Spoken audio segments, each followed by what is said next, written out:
Boa noite a todos, a paz do Senhor. Boa noite a todos, a paz do Senhor. Boa noite, a paz do Amém. Eu pensei que não estavam aqui. Amém.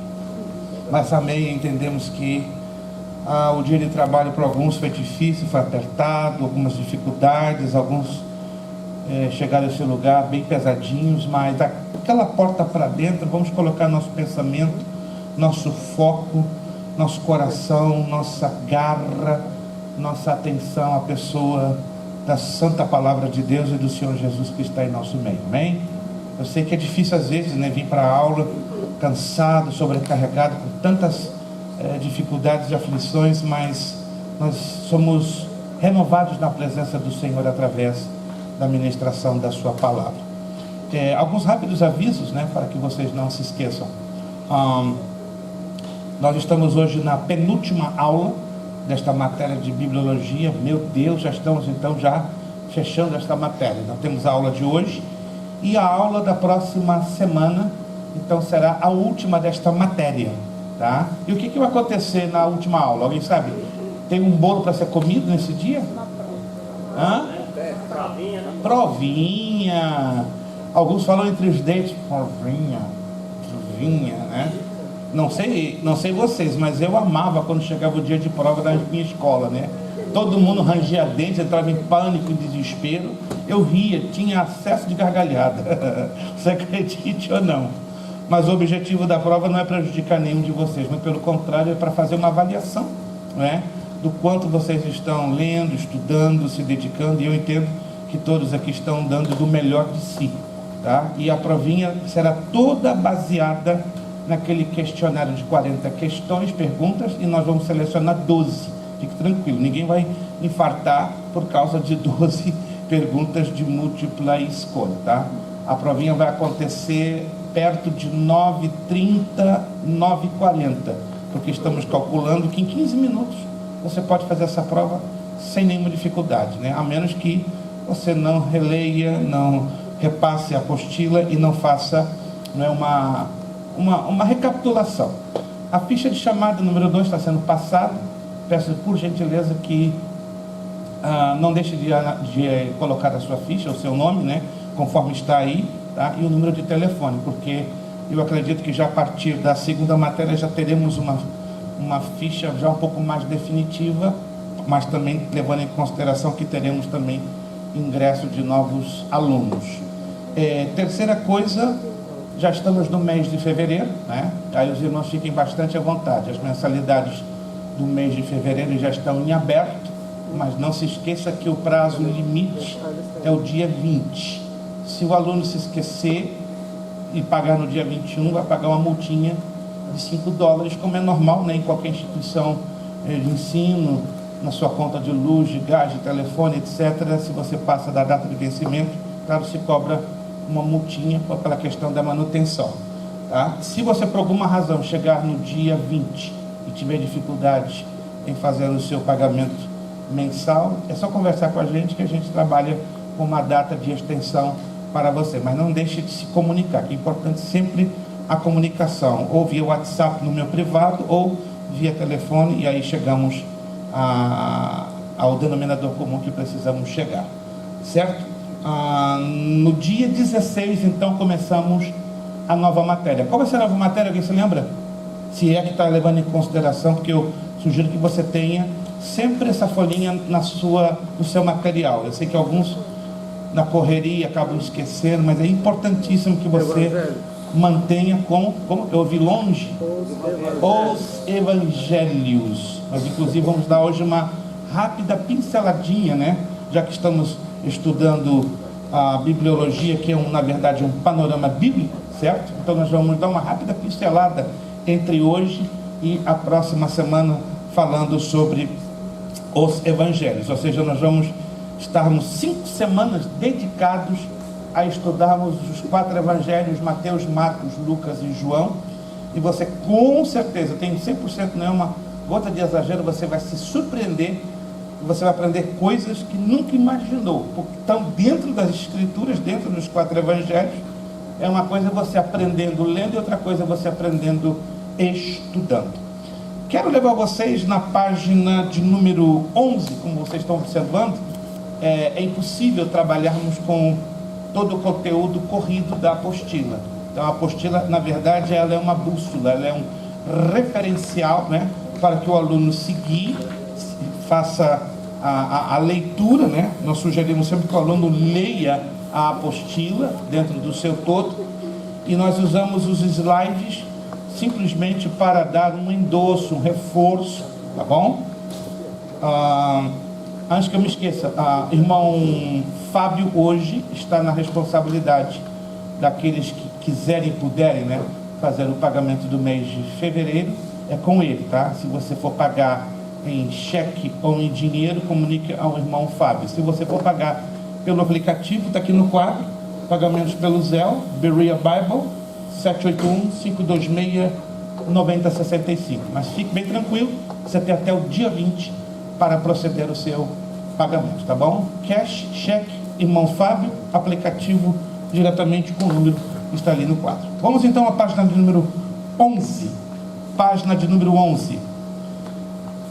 Já falamos sobre por que há divergências nas datas bíblicas, correto? Já falamos dessa temática, sim ou não?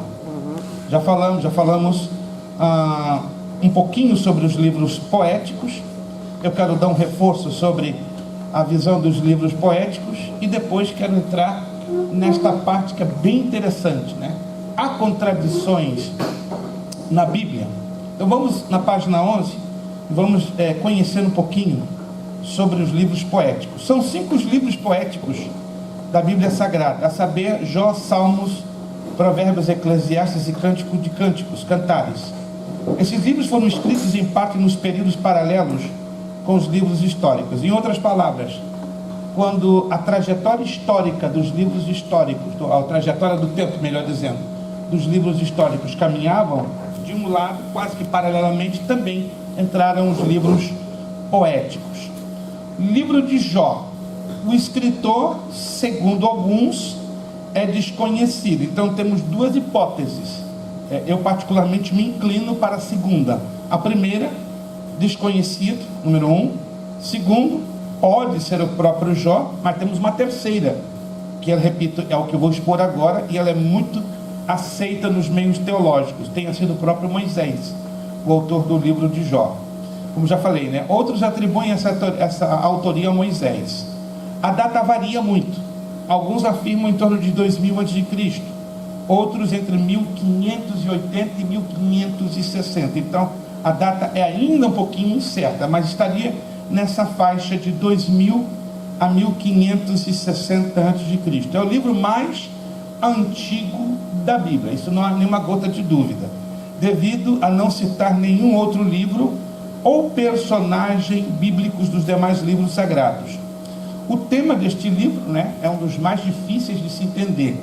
Por que sofre o justo? Eu creio que até o dia de hoje, né, é um questionamento até um tanto legítimo que nós cristãos fazemos, né? Poxa, por que o cristão que está fazendo tudo direitinho, servindo a Deus, seguindo pontualmente as Escrituras, às vezes tem uma vida tão atribulada, tão cheia de lutas e até mesmo de uma quantidade enorme de derrotas? O livro de Jó explica, né, ou pelo menos procura abrir um leque para, não digo entendermos, mas conhecermos qual o propósito de Deus no meio das tribulações.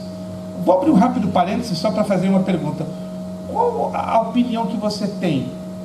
O que você acha? Por que Deus permite o justo sofrer? Eu não quero criar um debate, mas é somente para a gente ter uma ideia da visão bíblica com respeito ao livro de Jó, uma vez que a gente vai falar um pouquinho de cada um dos livros poéticos. Eu gostaria de ouvir 3 alunos. O que você entende? Qual a razão que Deus permite o justo sofrer e às vezes sofre tanto?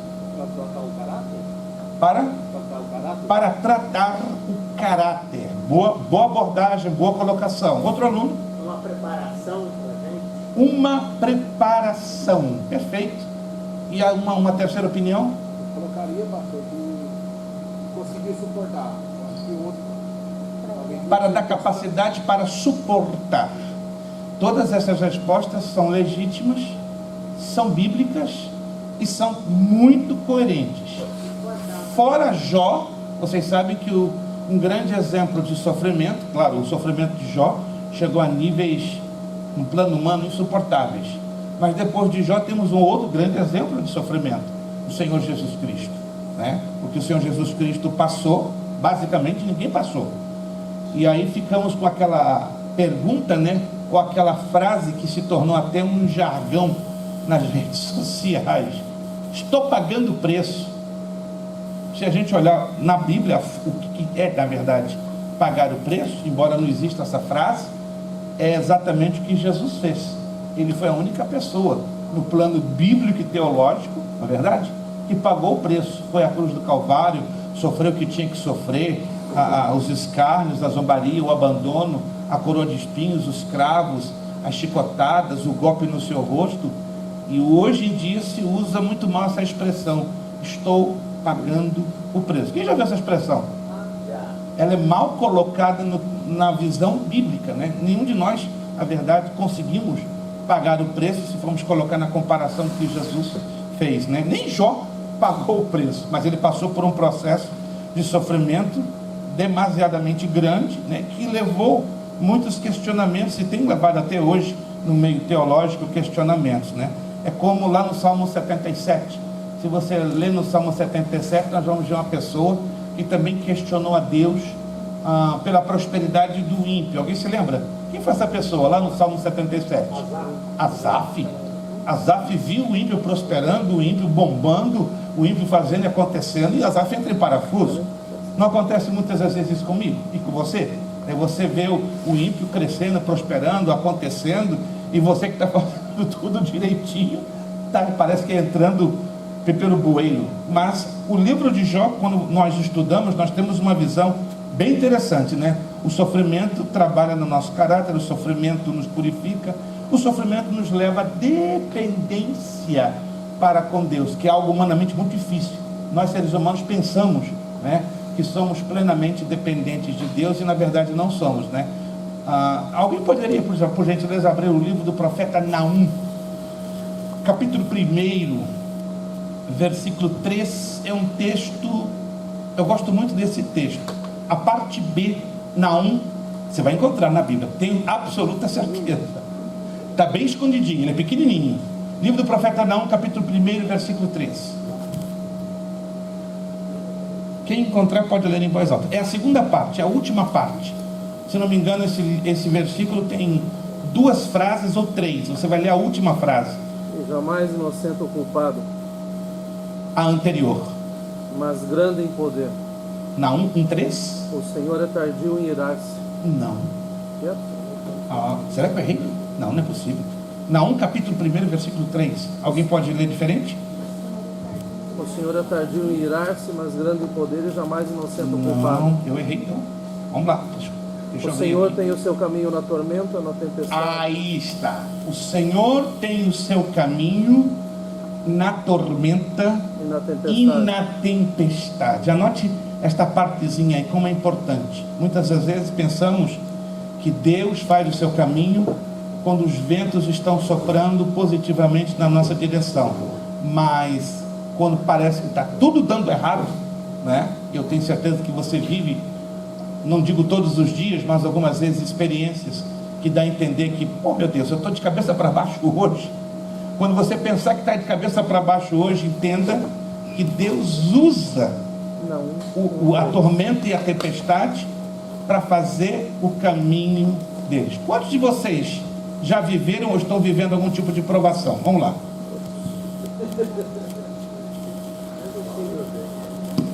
O que conforta-nos é que Deus está em cada caminho aonde vemos tormenta e tempestade. Você crê nisso? Sabe o que eu creio? Porque a palavra de Deus assim o diz. Se a palavra o diz, então eu tenho que me confortar, não é? E confiar no que as Escrituras Sagradas nos ensinam. Livro dos Salmos.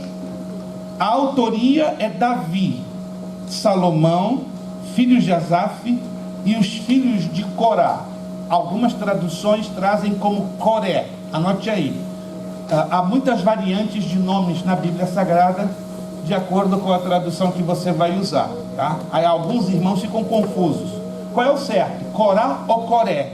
As duas formas, Corá e Coré, vai de acordo com a tradução que você esteja usando. Vamos lá.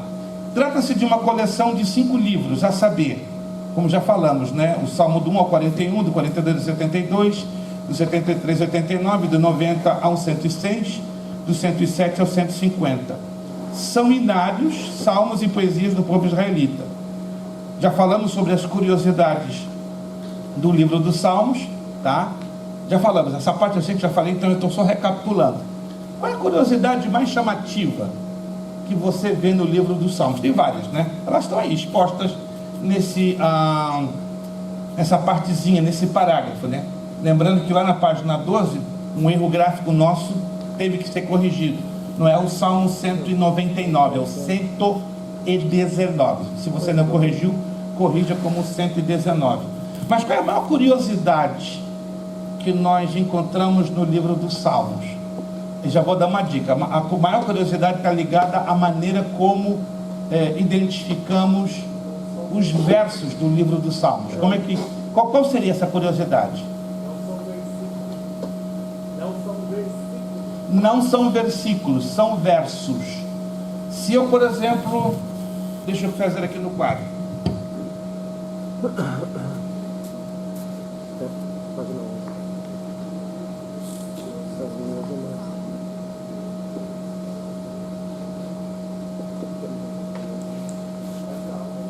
Como é que eu declaro esse salmo? Salmo 141, 2 pontinhos 2. Como é que eu digo? Salmo 141, verso 2. Salmo 141, verso 2. Alguns, por desconhecimento, ou por acidente, ou por esquecimento, dizem Salmos, plural. Capítulo 141, versículo 2. Errado. Salmo singular. 141, não coloque capítulo. Verso 2. Lembrados? Isso é muito importante, mas vou repetir. Por desconhecimento de causa, são mais de 70% dos casos. Até você vai ouvir pastores que desconhecem, obviamente. Desconhecem. Então, vamos ler, meus irmãos, os Salmos 26, versículo 4. Não. Teologicamente, pela bibliologia, está incorreto. É Salmo número 26, verso 2, verso 3, verso 4 e aí por diante, tá? Então essa parte já está também esclarecida e lembrada. Provérbios, muita gente atribui a Salomão, mas é um livro compartilhado entre 3 pessoas: Salomão, Agur e Lemuel. Foi escrito em Jerusalém. Alguns estudiosos afirmam que quando foi Salomão, filho de Davi, se tornou rei de Israel e orou a Deus pedindo-lhe sabedoria e conhecimento para julgar este grande povo. Eclesiastes, o autor foi Salomão, escrito em Jerusalém. A data aproximadamente em 935 a.C. Uma curiosidade que eu aqui não coloquei, que a gente vai estudar isso na matéria de síntese do Antigo Testamento, mas eu já vou dar uma pincelada adiantando. O livro de Eclesiastes, ele é dividido em 2 etapas. Presta atenção, se quiser anotar, vale a pena. A primeira etapa vai do capítulo 1 ao capítulo 7. Ali você vai ver Salomão insistindo com uma frase clássica: vaidade, vaidade, tudo é vaidade. Lembra-se disso? Aí você lê o capítulo 1, capítulo 2, 3, 4, vai até o 7º. Salomão está dizendo vaidade, vaidade. Por que Salomão ele é tão repetitivo com essa frase? Resposta: é o período da juventude de Salomão, que ele fez muita coisa errada, muita bobagem, entende? Não soube usar a sabedoria que Deus lhe outorgara. Já a partir do capítulo 8, presta atenção, isso você pode constatar, isso que é interessante, muda da água para o vinho. É como o capítulo 7 fechasse um ciclo na vida de Salomão, e o capítulo 8 ao 12 é um ciclo completamente diferente. Aí você vai ver um Salomão sério, circunspecto, preocupado com a vida e com a eternidade. Os escritores, historiadores aí já assinalam Salomão mais de 60 anos de idade e indo a ter o final da sua vida. E o capítulo mais enigmático do livro de Eclesiastes, sem dúvida, é o número 12. O 12 é um enigma enorme. E os 3 últimos versículos deixam interrogações fantásticas. E a maior delas, como eu já tenho ouvido muitos debates: Salomão morreu salvo ou não? Não se sabe. Porque salvação é uma questão muito delicada, vocês sabem disso. Um exemplo, uma pessoa pode passar 40 anos da sua vida fazendo a coisa certa e em questão de segundos pode perder a salvação. E, desculpe a pergunta, quantos de vocês creem que a salvação pode ser perdida? Vou fazer a pergunta de novo, eu acho que alguém não entendeu. Quantos de vocês acreditam, creem que a salvação pode ser perdida? Obrigado, pastor. Eu pensei que eu estava falando a um grupo de presbiterianos. Com todo carinho e respeito. Porque os presbiterianos, com todo carinho e respeito que eu tenho, os presbiterianos, tenho um grande carinho. Já conversei por horas a fio com o pastor Augusto Nicodemos. Alguém conhece o pastor Augusto Nicodemos? Já estive conversando com ele 2 vezes em Boston. É de uma educação, é de uma fineza fantástica. Mas entrou nessa parte, ele é muito determinado. Conversamos certa feita 6 horas a fio. E ele me convencia de um lado e eu quietinho ouvindo. Depois que ele falou, ok, pastor. Então você me explica esses 29 versículos aqui. Que falam dos 29 versículos que nos apontam que a salvação pode ser perdida a partir do momento que negligenciamos. E o texto mais forte em tudo isso que eu vejo é aquele que Jesus disse, né? E o que perseverar até o fim será salvo. Mas não vamos entrar nessa questão agora, porque é bem interessante sobre isso, certo? Mas eu toco essa tecla porque muitos hoje polemizam: Salomão morreu salvo, morreu perdido? Não sabemos. É a questão: o ladrão da cruz estava afadado a uma eternidade separada de Deus. Lembra-se disso? Em uma questão de poucos minutos ele adquiriu a eternidade. Então é uma questão muito pessoal. E nós, infelizmente, temos aquele hábito, às vezes, não sempre, de rotular: aquele está salvo, aquele não está salvo, aquele morreu salvo, aquele morreu perdido. É muito complicado fazermos afirmações nesta parte. Sim. Fale um pouquinho mais alto, desculpe que a senhora está um pouquinho distante, então estou lhe ouvindo bem distante. Se a senhora puder. A dúvida que Salomão tem, que a pessoa acha que salvo não é que ele descreveu no livro, no capítulo 12. Lembra do teu Criador? Isto. O capítulo 12, como estou dizendo, é um capítulo muito enigmático, né? Dá margens para muitos questionamentos. Mas não foi porque ele essa escrita que está escrito aqui, não foi porque ele está pedindo para as pessoas não lembrar. Por exemplo, Exato. O Criador, porque ele mesmo não lembrou. Ele vivia uma vida muito devassa nos primeiros anos da juventude dele. Então ele estava no período de reflexão, já finalizando a jornada dele nesta vida, e aí a prova que ele está preocupadíssimo com a eternidade. Agora, afirmar se foi salvo ou não é complicado. A gente não tem. Oxalá que sim, que ao chegarmos no céu possamos encontrá-lo. É fácil. Se chegarmos no céu, eu vou procurar Salomão. Se eu não encontrar, a resposta é automática, né? Não chegou. Cântico dos Cânticos, também chamado de Cantares. Pastor, Sim. desculpa. Não, à vontade. Desculpa. Se tiverem que me interrompa à vontade. Sim. Se não tem uma afirmação sobre Salomão, ok. E Sansão, qual a afirmação? Só porque ele foi no último segundo? Pode falar um pouquinho mais alto, porque o ruído não está me permitindo ouvir o irmão com muita clareza. Desculpe. Talvez não tenha essa afirmação por Salomão. Sim. Mas em Sansão, a afirmação é só porque ele se arrependeu no último segundo, mais dentro? Ok, vamos em alguns fatos bem práticos, para sermos bem diretos sobre a questão de Sansão. Eu já tenho ouvido o absurdo de alguns pastores de afirmar que Sansão perdeu a salvação e que Sansão cometeu um suicídio. É porque estão se esquecendo de ler o texto bíblico. Se nós formos na seguinte ordem, me acompanhe, na seguinte ordem, irmão Alessandro.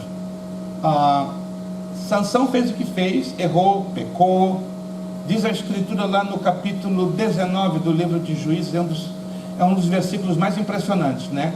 E Sansão não percebeu quando o Espírito do Senhor havia se retirado dele, para ver o nível de pecado, ou do nível de perversão, ou de dissuasão, ou de dissolução que se encontrava Sansão. Ele estava anestesiado pelo pecado, a tal ponto que ele não percebeu o momento que o Espírito Santo lhe abandonara. Ok. Todo o problema inicia-se no momento que ele revela o segredo da sua força, que é nos seus cabelos. Aí entram algumas teorias fantasiosas que não estão na Bíblia, como por exemplo, Dalila cortou os cabelos de Sansão. Já ouviu isso? Alguém já ouviu isso? Já. Mas onde está escrito isso na Bíblia? Dalila não cortou os cabelos. Ela foi a provocadora, ela induziu um filisteu a cortar. Alguém já leu isso? Ou não? Dalila não cortou diretamente. Não. Vamos lá, vamos ver o que a Bíblia fala. Tá? Ela fez Sansão deitar no seu colinho, começou a neném, para cá e para colar, tá? Para você entender de uma linguagem mais popular.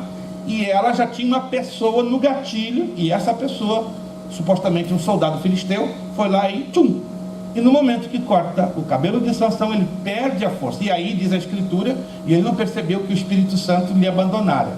Aí já sabemos da história, ele é preso, seus olhos são vazados, e ele começa a ficar como espetáculo na base dos filisteus, rodando aquela mó de azenha, aquela pedra de moinho. Nisso, Sansão no seu coração, a Bíblia não diz isso, mas o que a Bíblia diz? E os seus cabelos começaram a crescer. O que significa isso? Nas entrelinhas, lá no seu coração, embora não encontramos esse texto literalmente falando, ele já estava tendo um encontro de arrependimento com o próprio Deus. Porque do contrário, o que levaria a Deus a devolver a ele o cabelo e consequentemente as suas forças? Tudo tem um propósito, né? Ele não cumpriu cabalmente o propósito de Deus, mas Deus é aquele que conhece lá dentro. No momento que ele entra aqui, aí no meio do seu coração, então aí Deus tem uma reação, é ação e reação. Qual foi a ação de Sansão? Arrependimento. Pisei na bola, fiz errado. Aí Deus viu, ok, então eu vou te dar agora uma oportunidade de ouro. E aí diz a Escritura que depois disso, ele pede um menino para com que ele vá até o centro do templo de Dagon. Olha que coisa curiosa. Como é que Sansão tinha essa ideia? Não sabemos. A única explicação é que o Espírito de Deus estava revelando a ele que a parte delicada do templo de Dagon era o centro, falando de um sentido físico, geográfico, arquitetônico, o que seja. E ele, ao apoiar-se no centro das duas colunas, o que ele faz? Ele faz uma força incrível, porque ele já sabia que o Espírito Santo lhe devolvera toda a capacidade que ele tinha antes. E ele deixou bem claro: morra eu e morra com os filisteus.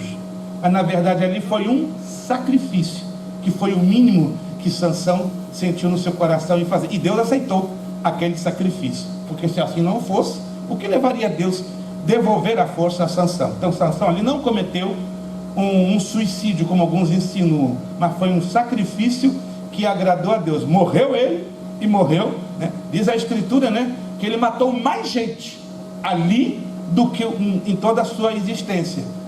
Fazendo pesquisas arqueológicas há 47 anos, se descobriram as ruínas do templo de Dagon. 3 andares, supostamente ali tinham em torno de 6.500 a 7.000 pessoas. Imagine. Onde está essa ruína, pastor? Hein? Onde fica essa ruína? Ela está na 46 quilômetros ao sul de Gaza. Já estive lá 2 vezes. É impressionante. Você vê as ruínas do templo de Dagon. E tem uma plaquinha dizendo: aqui supostamente Sansão aniquilou todos os seus inimigos na sua morte. Então provavelmente, segundo a arqueologia, tinha aquele templo entre 6.500 a 7.000 pessoas. Foi uma vitória tremenda para glorificar o nome do nosso Deus. Mas alguém teve que se sacrificar. E esse alguém foi Sansão. Alguma outra pergunta? Vamos lá? Pastor, só um comentário. Sim. Com relação a Salomão. Perfeito. Eu acho que seria uma incoerência muito grande, olhando no ponto geral, na parte de Deus, em deixar 3 livros da sua autoria a palavra para nós, e ele mesmo está se condenando. Se formos olhar por esse ponto de vista, se formos olhar por esse ponto, embora a salvação, como sabemos, é um intrincado mistério.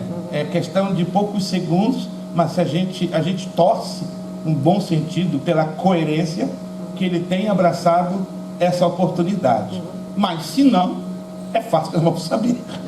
Por isso eu sou muito cauteloso em fazer especulações ou deduções. Apesar de que o quadro de Eclesiastes do 1 ao 7, ele é bem negro. Já do 8 ao 12, muda da água para o vinho. Agora o resultado final, pelo menos para nós, é um pouco desconhecido. Mas fazemos votos, que eu e o Senhor e todos nós nos encontramos com Salomão. E aí eu vou dizer para ele: valeu, rapaz, foi difícil, mas chegou aqui. Vamos lá, Cântico dos Cânticos. Salomão foi o escritor e o lugar da escrita é Jerusalém. A data cerca de 960 a.C. Como já falamos, né, poesia não é sinônimo de rima.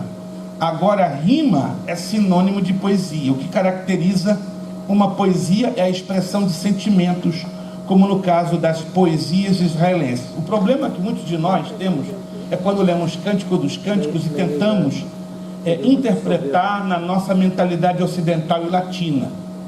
Você já deve ter observado que tem umas características muito incomuns no livro de Cantares, como por exemplo,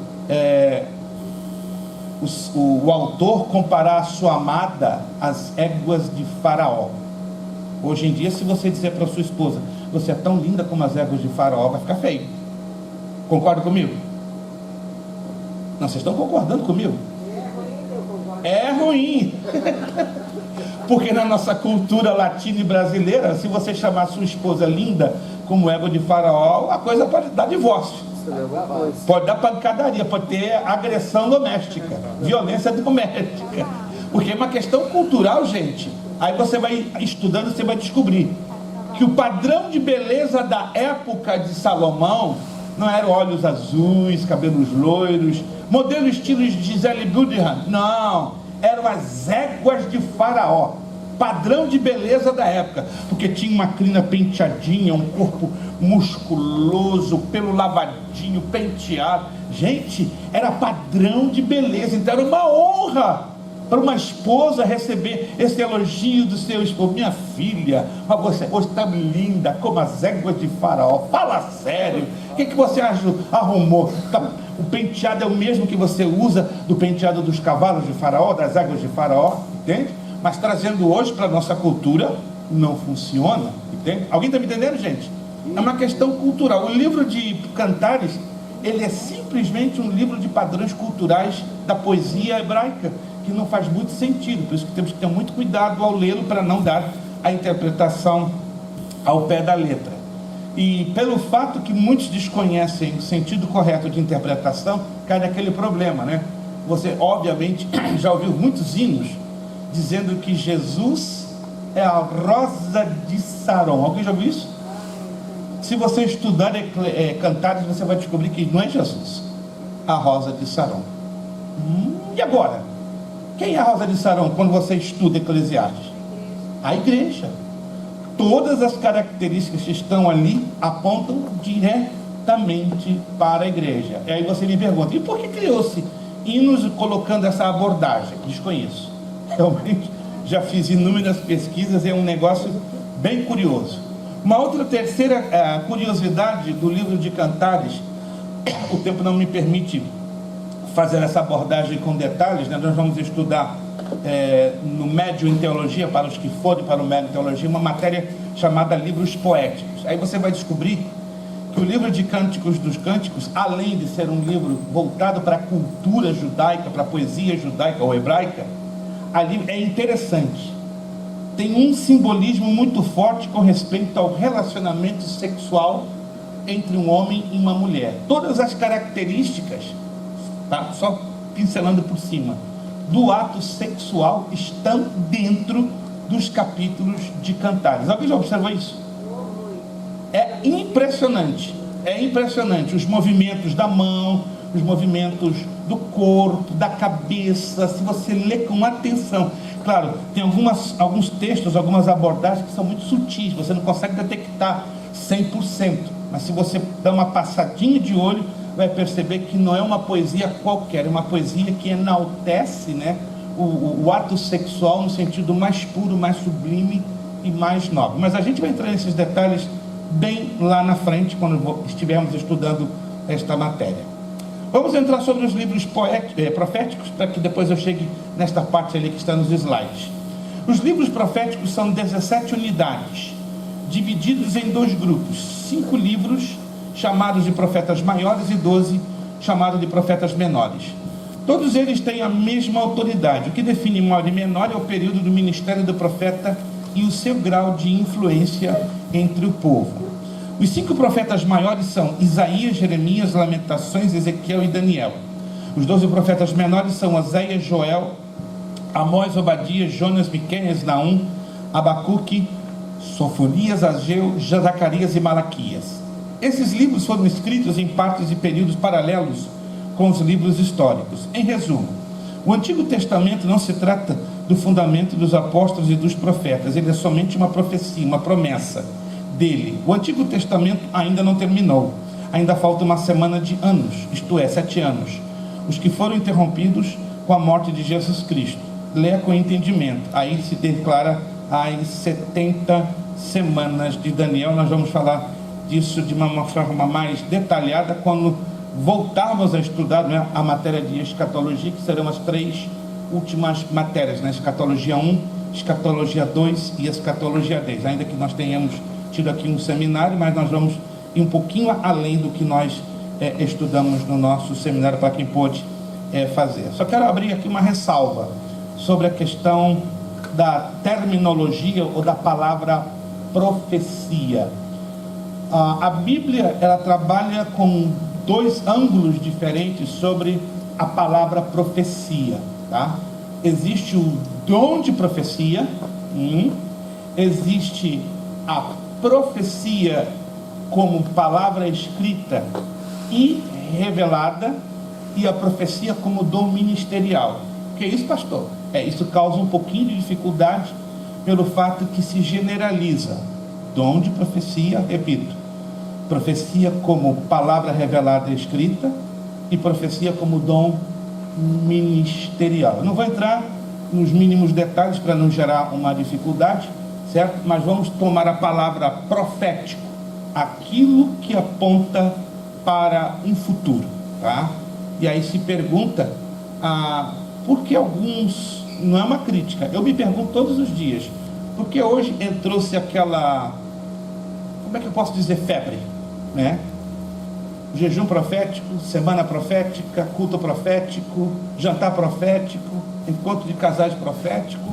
Aí, se eu olhar pelo lado bíblico, então está apontando alguma coisa para o futuro, ou simplesmente esse termo profético hoje perdeu a essência, o conteúdo bíblico? Eu me pergunto todos os dias, e às vezes eu não consigo entender. Se alguém consegue entender com melhor clareza, por favor me ajudem. Mas vamos lá, vamos esclarecer a palavra dom de profecia. Abra 1 de Coríntios capítulo 14. Eu não vou ser muito extensivo, mas é somente para deixar isso bem claro, bem definido, bem explicado. 1 de Coríntios capítulo 14. Primeira carta de Paulo aos Coríntios, capítulo 14.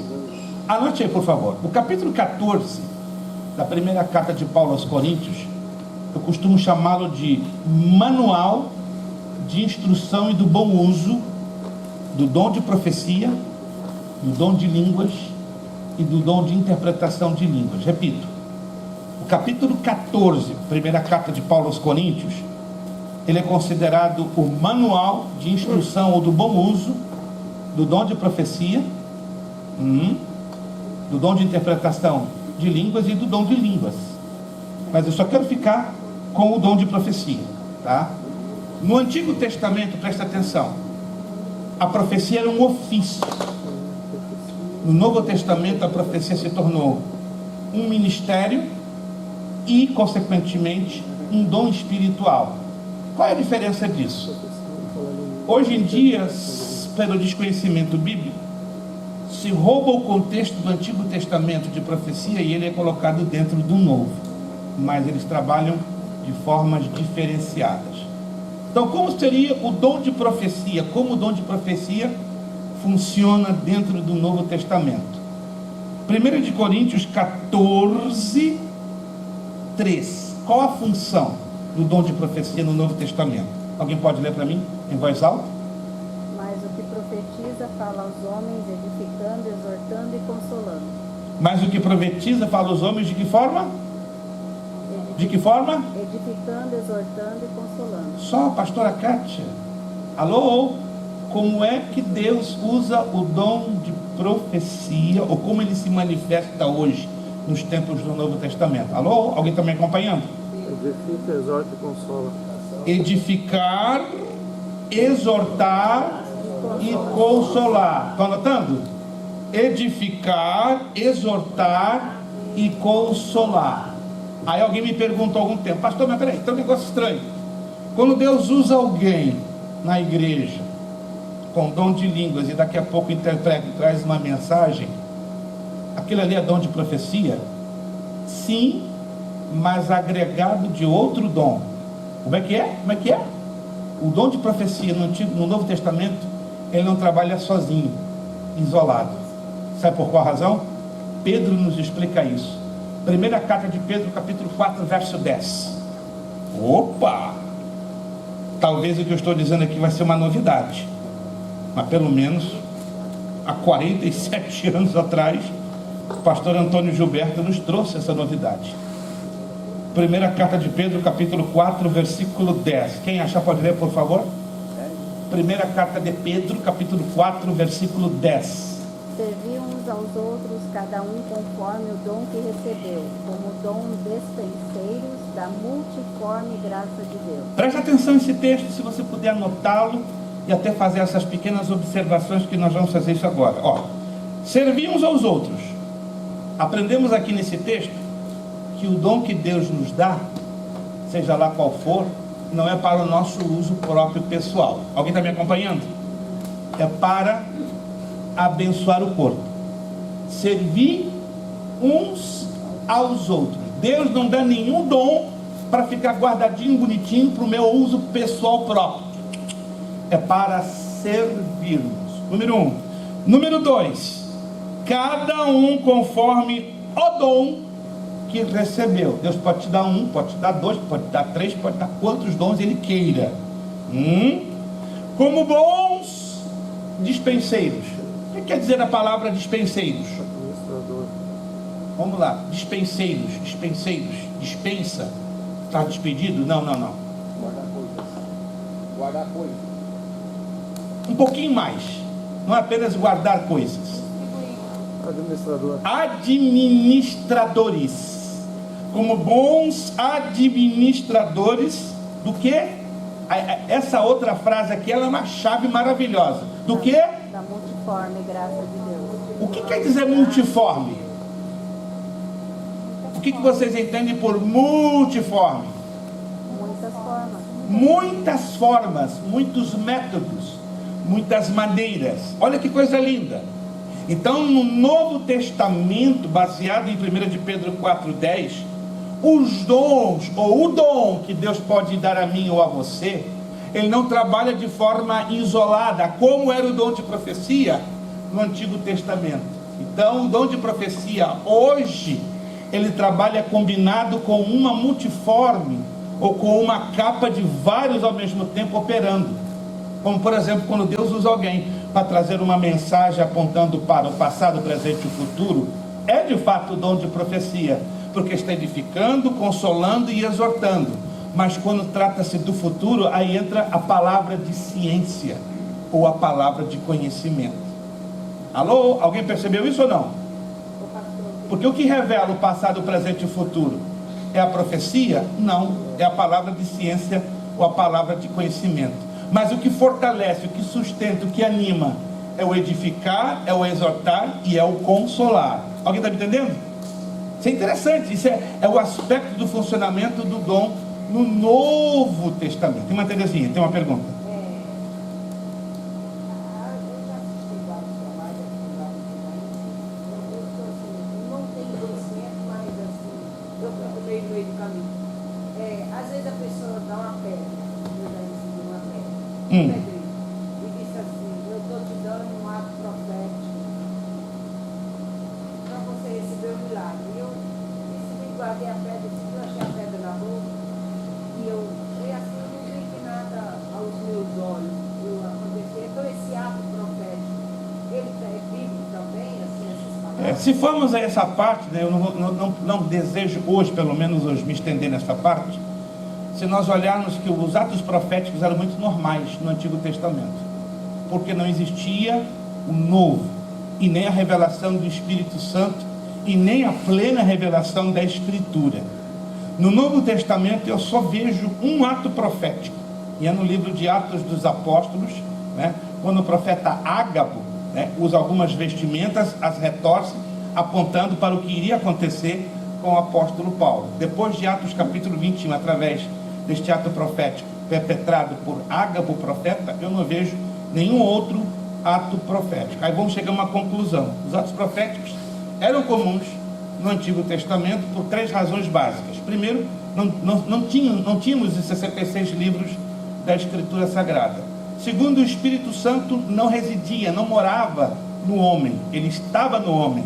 Ele apenas vinha sobre reis, profetas e sacerdotes, conferia a eles autoridade para cumprir uma missão no tempo específico, e depois o Espírito Santo se retirava, certo? Hoje nós temos a presença do Espírito Santo não só em nosso meio, mas vivendo dentro de nós.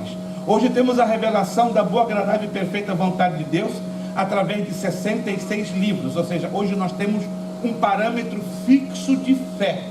A fé vem pelo ouvir, e ouvir vem pela palavra de Deus. Então hoje não há necessidade de atos proféticos. Deus pode fazer da sua soberania, mas não é um padrão do Novo Testamento. Compreende? Ele pode, ele é soberano, ele faz como ele quer. Mas no Antigo Testamento era um padrão, mas não no Novo Testamento. Porque nós temos um padrão, a Escritura. Tudo tem que ser canalizado e comparado à luz das Escrituras. Mas não impede, claro, que aleatoriamente, esporadicamente, Deus use alguém para trazer um ato profético. Mas não é uma coisa frequente, que acontece todos os dias. Alguém está me entendendo, gente? Pode acontecer na soberania de Deus, mas não é um padrão clássico do Novo Testamento. Só para deixar isso bastante claro. Antes de nós entrarmos no Novo Testamento, vamos entrar nesta parte, né? Há contradições na Bíblia? Sim. Só, desculpa interromper, mas à vontade. 1 Coríntios, o Senhor falou, manual do bom uso do dom de profecia, do dom de interpretação de línguas e do dom de línguas. Porque os 3, queiramos ou não, eles estão interrelacionados. Pelo menos era o problema que teve na igreja em Corinto, porque se a senhora ler, né, se os irmãos lerem o pano de fundo do capítulo 14 de 1 de Coríntios, a igreja de Corinto era uma igreja cheinha de dons espirituais, mas faltava ordem, faltava uma orientação, faltava equilíbrio. Pelo contrário, havia muita barulheira e muito excesso, né? O Espírito Santo, ele não precisa de tanto ruído para operar. Ou seja, Paulo, dirigido pelo Espírito Santo, trouxe algumas normas básicas, né? 2 ou 3 pessoas falando em línguas e que tem alguém para interpretar. Se a mensagem não sai, então tem alguma coisa errada. A Bíblia mesmo diz nesse mesmo 14 que quem fala em línguas fala para edificação de si próprio. Então, se eu falo em línguas e eu não tenho interpretação para a congregação, então é para mim, eu que estou sendo edificado.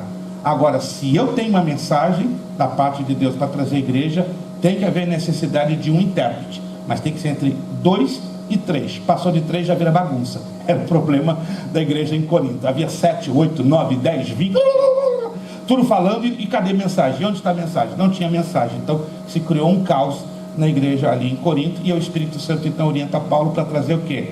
Norma.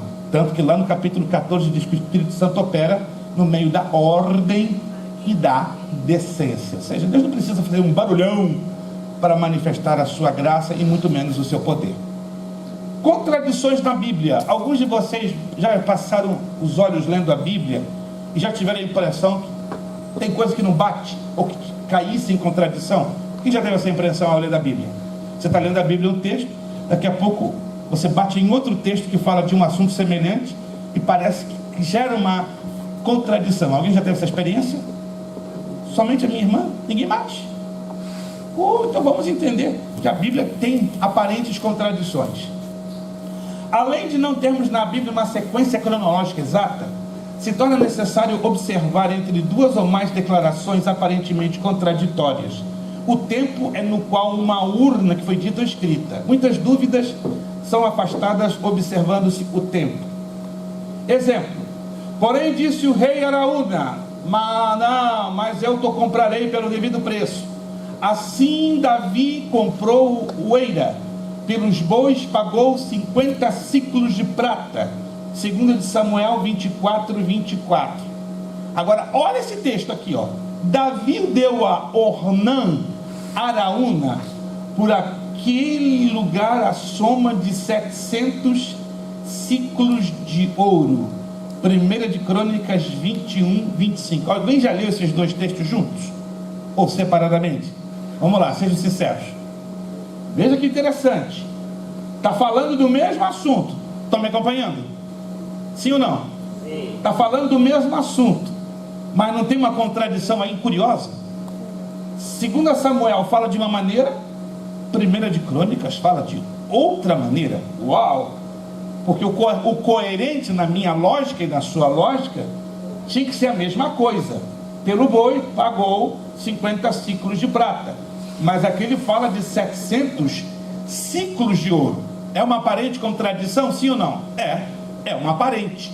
E outra coisa, os nomes: Araúna em 2 de Samuel, mais Ornã em 1 de Crônicas 21:25. E agora, o porquê disso? O tempo. Trata-se de duas transações que não foram feitas no mesmo tempo. Anote isso aqui é fantástico, ó. Na primeira, Davi comprou a eira e alguns bois, ó. Na primeira, comprou a eira e alguns bois. Agora, olha o seguinte: na segunda, comprou o lugar. Que isso? Alguém já tinha percebido isso? Não, anote aí. Isso aqui é fantástico, tá? Como era um lugar destinado a construir o templo, uma simples eira não daria para tal. É uma curiosidade? Mas ela nos ajuda a entender as aparentes contradições na Bíblia. Isso é uma ligada a tempo. Depois, lugar. A Bíblia está cheia disso. O estudante cuidadoso precisa conhecer um pouco de geografia bíblica. Vamos fazer aqui uma perguntinha de $2 milhões. Seja sincero, ninguém vai ouvir, só nós aqui. Ó. A porta está aberta, mas ó, secretinho de Estado. Só nós e a câmera. Gostei do irmão. Legal. Quem de vocês não gosta de geografia? Faz aquela cara de que não gostou de comer o jiló. Quem não gosta de geografia aqui? Quem nunca gostou? Graças a Deus, todos aqui gostam de uma certa forma de geografia, tá? Então vamos lá. O estudante curioso precisa conhecer um pouco de geografia bíblica. Nós vamos ter uma matéria chamada Geografia Bíblica. Quem sabia disso? Nós vamos ter uma matéria, tá? Nós vamos ter uma matéria e ela vai ser importantíssima para nos ajudar a interpretar com correção o texto sagrado. Vamos lá. Nomes dos lugares mudam. Olha isso aqui. Babilônia pode ser chamada de Caldeia, Sumer, Acade ou Sineá. Se você nunca viu isso na Bíblia, prepare-se que você vai ver. E quando você ver, pode dar um pouquinho de confusão. E aí, quando começar a dar confusão, é necessário fazer o quê? Uma investigação. Vamos lá. A falta de conhecimento pode nos levar a pensar em contradições em textos como: e então os levou para Betânia e erguendo as mãos os abençoou. Aconteceu que enquanto abençoava, ia se retirando dele, sendo levado para o céu. Lucas 24:50-51. E estando com os olhos fitos no céu, enquanto Jesus subia, então voltaram para Jerusalém, do monte chamado Oliveira ou Oliveiras. Olha, interessante isso aqui, ó. Betânia estava localizada no declive oriental do Monte Olival, das Oliveiras. Tanto faz dizer que Jesus ascendeu aos céus do Monte das Oliveiras ou de Betânia. Alguém já leu isso alguma vez na Bíblia? Alguém já leu? Ninguém? Quem já leu? Sejamos sinceros. Mas você vai ler. E se você pegar esses dois textos, isso aqui é interessante, é como criasse uma contradição, mas não é. É uma questão de relacionamento geográfico. Vamos lá, uma outra. Sentido. O estudo da hermenêutica, essa matéria também nós vamos estudar, nos ajuda a elucidar muitos casos aparentemente difíceis. Para se interpretar corretamente, precisamos também conhecer as figuras de linguagem, os vocabulários dos escritores, o contexto. Exemplo: e então se arrependeu o Senhor de ter feito o homem na terra, e isto lhe pesou o coração. Gênesis 6:6. Deus não é homem para que minta, nem filho de homem para que se arrependa. Números 23:19. Alguém já teve dificuldade de entender esses dois textos? Sejamos sinceros. Dá um nozinho na cabeça? Claro que dá. Então vamos então entender isso aqui. Olha só. O sentido de arrependeu em Gênesis é figurado. Trata-se de um antropomorfismo. Que nome feio! Antropomorfismo. Antro, do grego, quer dizer homem. Morfismo vem de morfos, forma. Linguagem que atribui a Deus ações, faculdades, órgãos, membros e sentimentos humanos. Deixa eu perguntar a vocês. Deus literalmente tem olhos? Sim ou não? Não. Deus é espírito. Vou fazer a pergunta de novo. Acho que o cafezinho daqui a pouco vai despertar vocês. Deus literalmente tem olhos? Não. Sim ou não? Não. Não. Deus literalmente tem boca? Não. Deus literalmente tem pés? Não. Não. Alô? Quem sabia disso? Deus não tem olhos, literalmente falando. Deus não tem mãos. Mas como a Bíblia está cheia dessa expressão, em as mãos do Senhor, né? Deus não tem pés, Deus não tem cabeça. Peraí, o que é isso então? É uma linguagem figurada para trazer o que? Uma aproximação, uma identificação entre Ele e nós. Ah, então Deus não tem cabeça, não tem boca, não tem... Não, Ele é o quê? Qual é a essência de Deus? Espírito. Espírito tem forma definida? Não, não tem. É um ser existencial. Porque o nosso conceito de existência está limitado a corpo. Concordam comigo?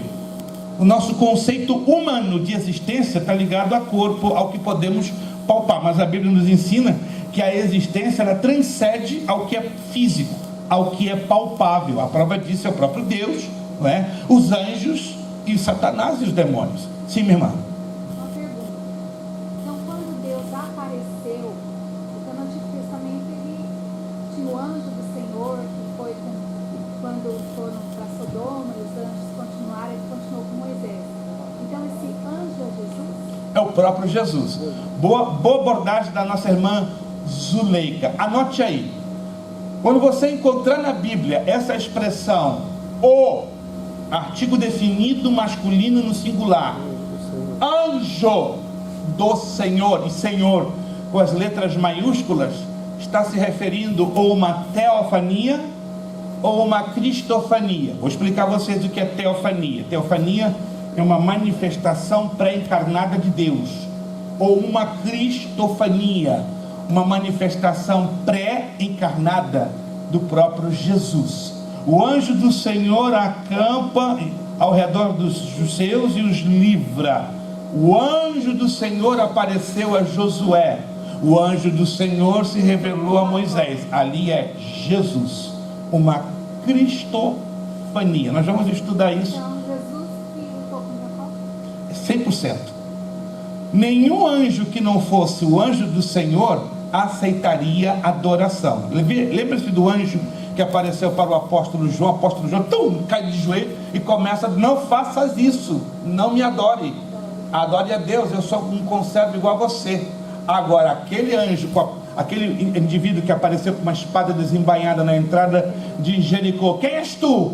É nós ou contra nós? Eu sou príncipe dos exércitos do Senhor. Então ele usou uma expressão: Itret Malak Yavet Sevaot. O homem entrou em parafuso. Aí Josué entrou em parafuso, tirou as sandálias e adorou. Porque essa expressão no hebraico quer dizer: eu sou o comandante que traz a face do próprio Deus. Uau!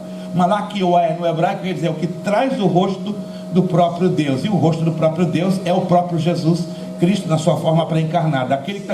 Aquele anjo que se manifestou ao pai de Sansão, Manoá, recebeu adoração. Ali era Jesus.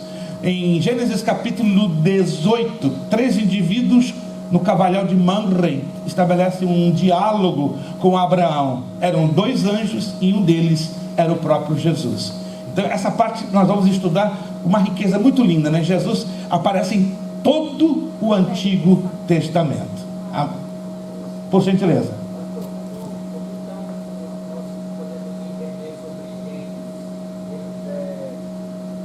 Gênesis 27. Leia, por favor, o texto. Deus fala, e o Deus do homem a sua imagem, a imagem de Deus, macho e fêmea. Imagem moral, semelhança espiritual. Anote aí, o que é imagem moral? Emoções, sentimento, vontade, a capacidade de escolha. Essa é a imagem moral. Deus não deu essa imagem moral aos animais, deu o instinto, mas nós temos a imagem moral de Deus. E qual é a semelhança? Espiritual, a eternidade. Interessante, né? Quando Deus sopra nas narinas de Adão, diz a Escritura em Gênesis 2,7, soprou-lhe o que? Alma vivente. Nefesh turhap inahai, que no hebraico quer dizer, deu-lhe a alma que vai para a eternidade. Ou seja, a capacidade da eternidade foi dada ao homem. Por isso que nós cremos na tricotomia, espírito, alma e corpo. 1 de Tessalonicenses 5,23 e vários outros textos assim nos dizem, entende? O homem é um ser criado e recebeu a eternidade como parte da semelhança. Nós não somos então eternos, nos tornamos imortais porque através de Cristo Jesus recebemos a eternidade. Agora Deus é o único ser que é eterno. E o que é eterno no conceito bíblico? É quem nunca nasceu, não foi criado e nunca vai morrer. Mas nós nos tornamos imortais através da dádiva da salvação em Cristo Jesus. Está entendido? Outra perguntinha?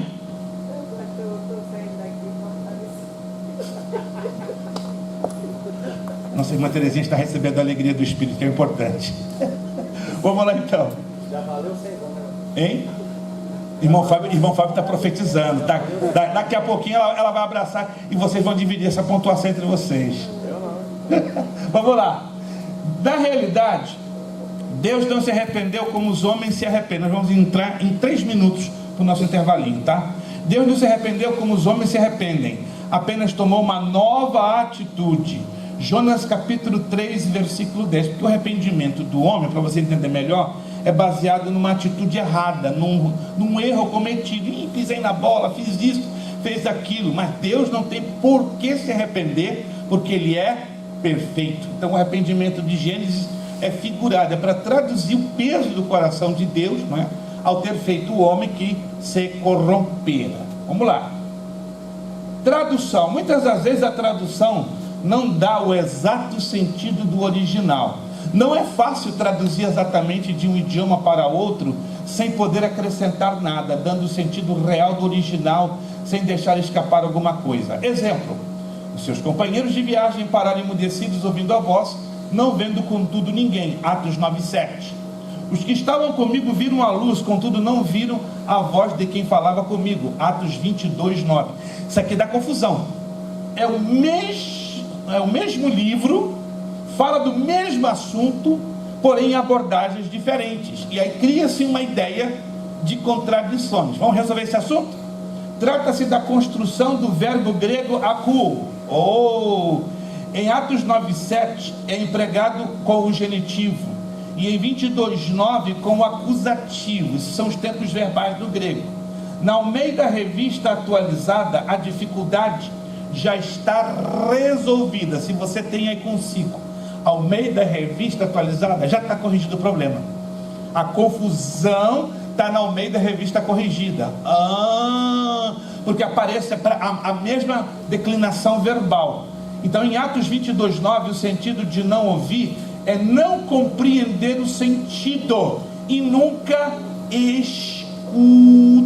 Dê uma olhadinha na tua Almeida Revista Corrigida, você vai encontrar exatamente essa confusãozinha. Mas na Almeida Revista Atualizada, ela já está completamente sanada. Quem sabia disso? Isso é interessante você saber, porque é normal, vai chegar no momento que você vai estar lendo esse texto, vai causar um pouquinho de dificuldade. Aí você vai dizer, opa, aqui tem uma contradição. Para passarmos o momento do intervalo. Erro dos copistas. As cópias dos livros da Bíblia eram feitas por homens designados por essa tarefa. Os originais acabaram com o tempo e o manuseio. Apesar da exagerada prudência dos copistas, alguns enganos podem ser observados. Não em referência às doutrinas, mas a números, letras ou a mesmo palavras. Erros dos copistas não podem ser admitidos como erros da Bíblia. Isso tem que ficar muito bem claro para não haver confusão. Vamos lá. Erro dos copistas. Ganhou Davi renome quando foi voltar de ferir os sírios e matou 18.000 homens no Vale do Sal, segundo Samuel 8,13. Também Absai, filho de Zeruia, feriu a 18.000 edomitas no Vale do Sal, 1 de Crônicas 18,12. E Joabe, regressando, derrotou de Edom 12.000 no Vale do Sal, título do Salmo 60. Olha o detalhe, os números 12 e 18 podem ser facilmente trocados, trazendo um pouco de confusão aos mesmos avisados. Quanto aos nomes, já os estudamos em item anterior. Neste caso, mais de uma pessoa é responsabilizada. Só você pegar esses textos e conferir que definitivamente vai haver a questão do erro dos copistas.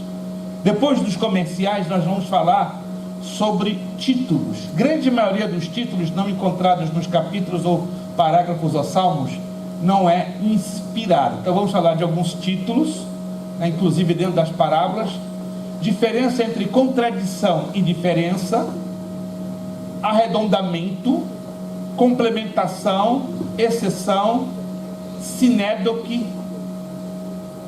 Isso é muito a terminologia, tá? E vamos trabalhar com o contexto do Novo Testamento, certo? Vamos então passar para o nosso intervalinho. São 9h22, de 10 a 13 minutos, de 10 a 15 minutinhos, de 10 a 15, no máximo 15, para nós voltarmos e concluirmos a nossa aula 10 e 10. Piscaria. Como que é o olho do Marquinhos? Não, tá ruim o negócio dele. Mas não é só de sono, às vezes ele fica olhando para Deus na casa como que é.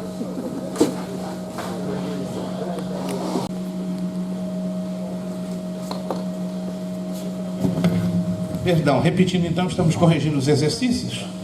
Pergunta número 27, resposta letra B, Septuaginta. Repito uma vez mais, exercício de número 27, resposta certa, letra B, Septuaginta. 28, seção do Antigo Testamento que trata da história de Israel. Letra C de casa, livros históricos. 28, letra C, C de casa, livros históricos. 29, são os livros que compõem a seção poética do Antigo Testamento. Se você errar hoje essa, misericórdia. Vamos lá. Letra A, Jó, Salmos, Provérbios, Eclesiastes e Cantares de Salomão. Número 30, a palavra Pentateuco é de origem grega e significa qual letra? B de bola, 5 livros. 31, são os livros que compõem a seção do Antigo Testamento chamado de Pentateuco. Qual é a letra do 31? D de dado, Gênesis, Êxodo, Levítico, Números e Deuteronômio. 31, letra D. 32, são os livros que compõem a parte biográfica do Novo Testamento. Letra B de bola, Mateus, Marcos, Lucas e João, que são exatamente os 4 evangelhos. Número 33, as cartas escritas por Paulo são comumente chamadas de C. Um aluno, muito simpático, numa outra turma, disse epístolas paulistanas. Por quê? Porque eu sou o torcedor do São Paulo Futebol Clube. Então, aí entra o fanatismo de futebol e complica. Então, 33, letra C, epístolas paulinas. 34, as epístolas que Paulo escreveu quando estava na prisão. Letra Efésios, Filipenses, Colossenses e Filemon. 35 é o tema central da Bíblia, letra A, Jesus Cristo. 36, muito cuidado aqui, por favor. Língua original em que foi escrito o Antigo Testamento, letra D, de dado, o hebraico. Língua original 37 em que foi escrito o Novo Testamento, letra B de bola, o grego, conhecido como koiné. Então, letra B foi a língua original que foi escrito o Novo Testamento.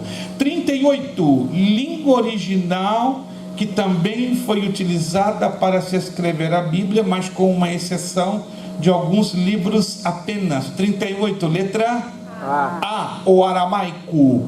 39, a palavra cânon em seu sentido teológico significa qual letra?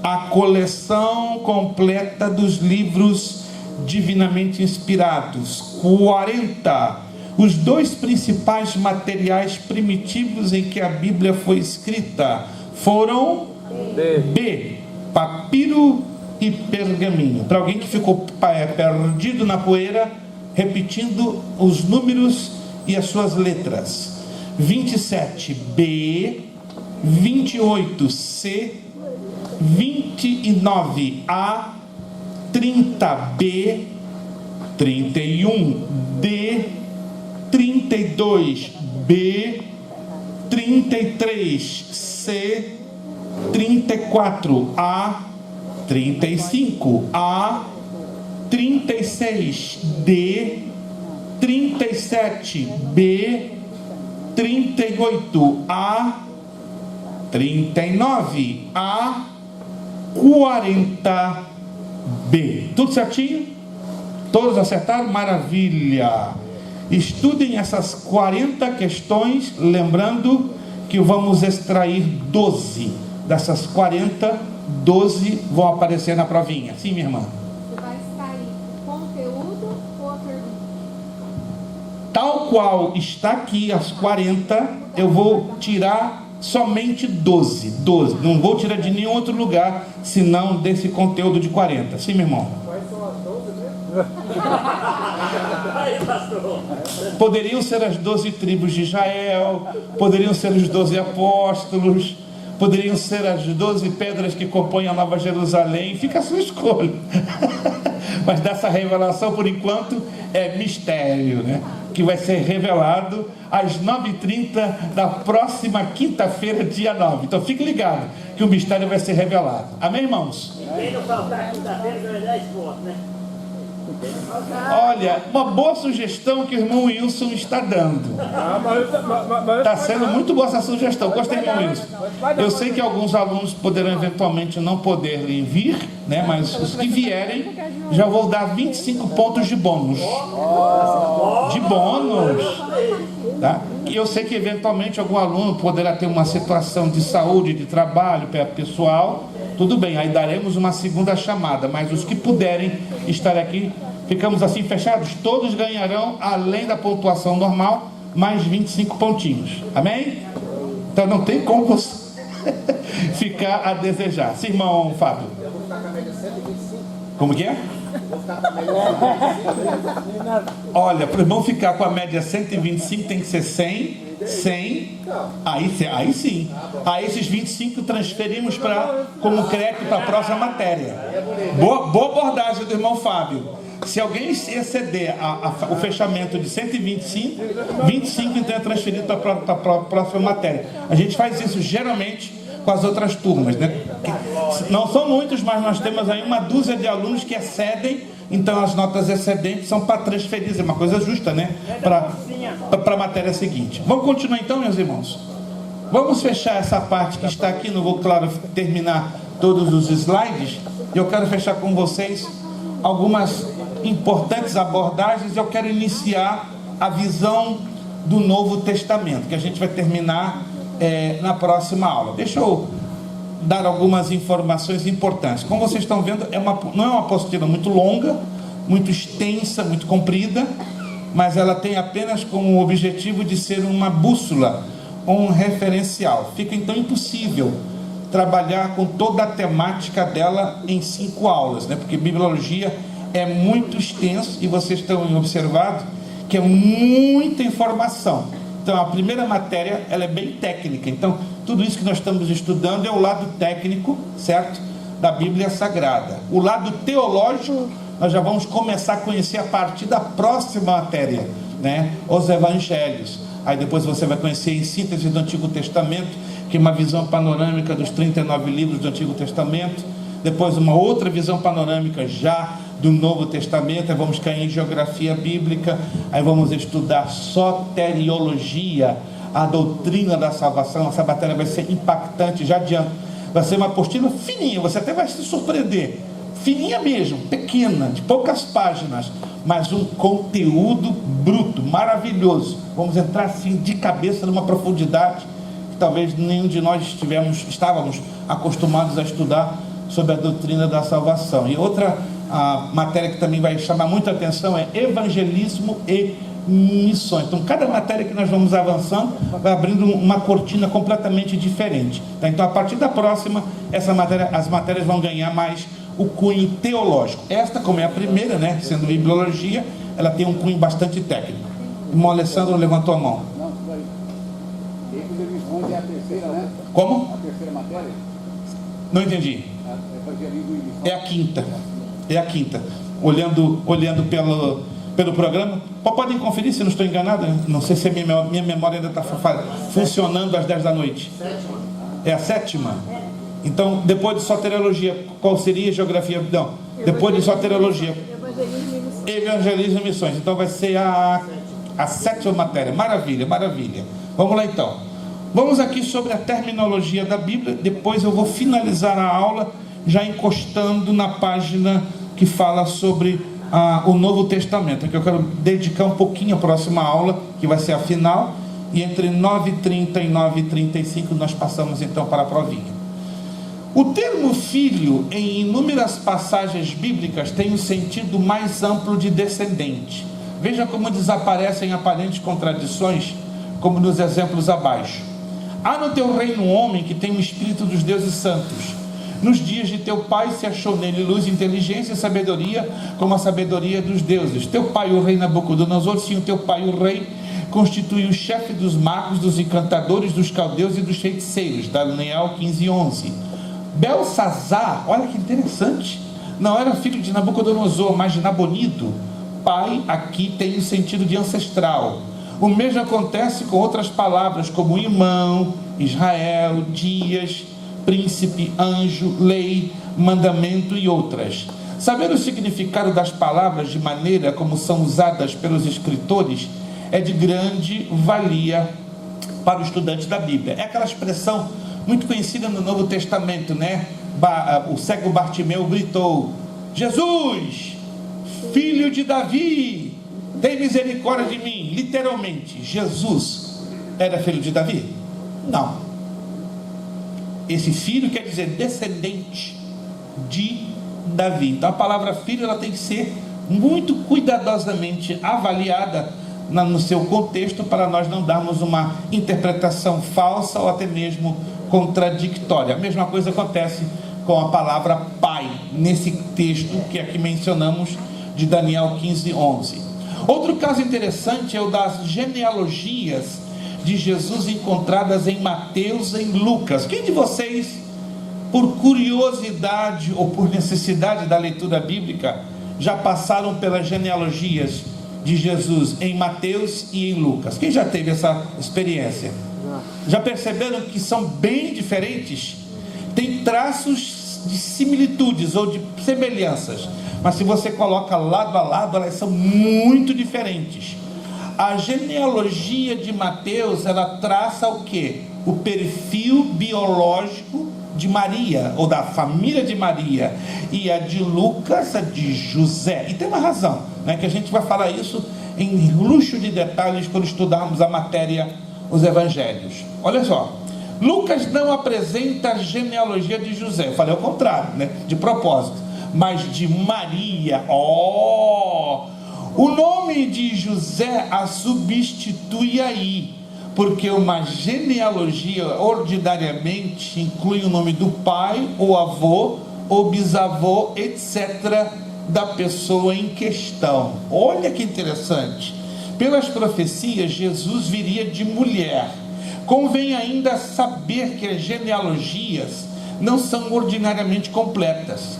Nelas aparecem particularmente os nomes mais importantes da árvore genealógica do indivíduo. Há contradição? Não, não e não. Agora vamos ver se alguém se lembra. Pegando as duas genealogias de Mateus e de Lucas, nós encontramos 4 membros que aparecem das duas genealogias que não eram supostos estarem ali. E qual é a razão? Vamos lá.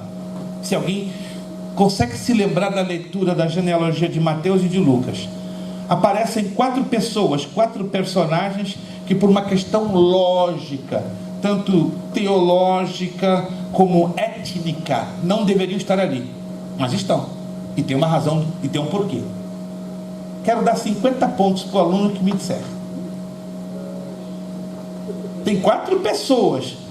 Ô pastor, agora o senhor pegou, eu não me lembro. Eu já li, mas não me lembro. Não, você não é obrigado a se lembrar, obviamente, mas se você se lembrar e quer arriscar a abraçar 50 pontos de bônus, estou aqui. É um pouquinho mais, são 4 pessoas. Não consegue se lembrar? Definitivamente Raabe é uma delas. E depois? Tamar, maravilha. Mais 2. Tem mais 2 pessoas ainda. São um total de 4. Raabe, Tamar. Alguém falou alguma coisa? Ruth. Está um pouquinho quebrado. Então esses 50 pontos já morreram na praia. Não posso dar 10. Tem que ser tudo pleno. Então, Raabe, Ruth, Tamar e tem um 4. Quem mais? Vou deixar vocês quebrarem a cabeça, mas eu já vou adiantar por quê. Eram mulheres gentias e de conduta duvidosa, e por lógica não poderiam participar da genealogia de Jesus. Anotaram? Mulheres gentias e mulheres de conduta duvidosa, porque era uma prostituta, no caso de Raabe. Tamar foi uma mulher que manteve incesto com seu próprio sogro, ok? No caso de Ruth, uma sacerdotisa, ainda tem um 4. Aí tenta descobrir qual é o 4, número 4. Está lá na genealogia de Jesus. Então, por que eu estou abordando isso? É para você entender que a inclusão dessas mulheres de conduta duvidosa implica o quê? A misericórdia que Deus teve em nos incluir como gentios no plano da salvação. Vamos lá. O quarto era uma mulher? Hein? O quarto era uma mulher? São 4 mulheres. São 4 mulheres. Vamos lá. Onomástica. Isso aqui é complicado, mas vamos lá. Eu tenho certeza que você já viu isso. Os nomes próprios na Bíblia muitas vezes aparecem em mais de um idioma. Vamos chegar lá. Eu vou deixar vocês quebrando a cabeça. Podem aparecer também abreviados ou tomados pela sua raiz. Algumas vezes, certo personagem é conhecido por nomes diferentes em outras regiões. Isso também não acontece conosco. Preste atenção nisso aqui. Exemplo, tanto faz dizer que o pregador americano Billy Graham pregou em 1974 no Maracanã, como dizer que o pastor William pregou em 1974 no estádio Mário Filho. Já perceberam isso? Isso chama-se onomástica. Assim acontece muitas vezes na Bíblia. E tendo elas voltado a Reuel seu pai, Êxodo 2,18, apacentava Moisés o rebanho de Jetro seu sogro. Quem sabia que na Bíblia Reuel e sogro e Jetro é a mesma pessoa? Poucas pessoas, porque nós não estamos habituados a fazer a ligação, a relação. Como por exemplo, qual era outro nome que possuía Josué? Outra questão de onomástica. Josué na Bíblia tinha outro nome. que na verdade é o nome original. Diz a Bíblia que passado um tempo Moisés mudou o seu nome para Josué. Mas qual era o nome original de Josué? Alguém se lembra? Sério, estou querendo dar pontuação. Oséias. Oséias. O monte no qual Deus levou a Moisés para morrer. Alguém se lembra? Não acredito. Moriá não. Não troque o Moriá. Isso a gente vai estudar a fundo na geografia bíblica, que tem muitas situações de onomástica. Não estão lembrando? Está lá no texto, né? Que o Senhor Deus pegou o corpo de Moisés e o sepultou num determinado lugar. Como se chama esse lugar? Não. Vocês estão trocando a posição da geografia. Monte Nebo. Nebo, que tinha também outro nome. Tem outro nome na escritura. Lembram-se dele? Quero dar 75 pontinhos para você sair sorrindo. Nebo e